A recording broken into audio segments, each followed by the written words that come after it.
वार के अनुसार जो प्रदोष व्रत किया जाता है वैसा ही उसका फल प्राप्त होता है। सूत जी के कथनानुसार त्रयोदशी का व्रत करने वाले को 100 गाय दान करने का फल प्राप्त होता है। हर हर महादेव भक्तों, प्रदोष अथवा त्रयोदशी का व्रत मनुष्य को संतोषी व सुखी बनाता है। वार के अनुसार जो प्रदोष व्रत किया जाता है वैसा ही उसका फल प्राप्त होता है। सूत जी के कथनानुसार त्रयोदशी का व्रत करने वाले को 100 गाय दान करने का फल प्राप्त होता है। श्री सूत जी ने कहा, बुध त्रयोदशी प्रदोष व्रत करने से सर्व कामनाएं पूर्ण होती हैं। इस व्रत में हरी वस्तुओं का प्रयोग करना चाहिए। भगवान शंकर की आराधना धूप बेलपत्र आदि से करनी चाहिए। बुध प्रदोष व्रत की कथा के अनुसार एक पुरुष का नया नया विवाह हुआ था। विवाह के 2 दिनों बाद उसकी पत्नी मायके चली गई। कुछ दिनों के बाद वह पुरुष पत्नी को लेने उसके यहाँ गया।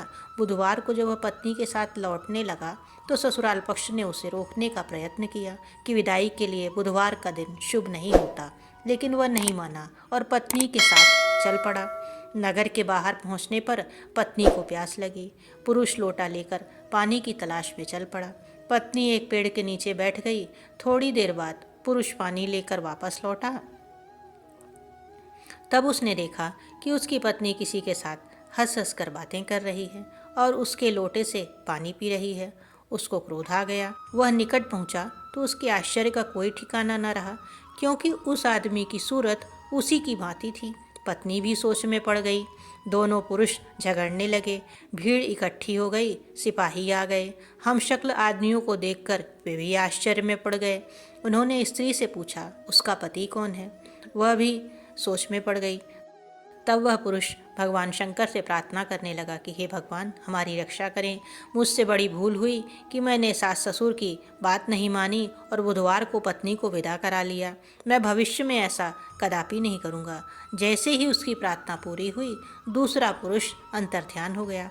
पति पत्नी सकुशल अपने घर पहुँच गए। उस दिन के बाद से पति पत्नी नियम पूर्वक बुध त्रयोदशी प्रदोष का व्रत करने लगे।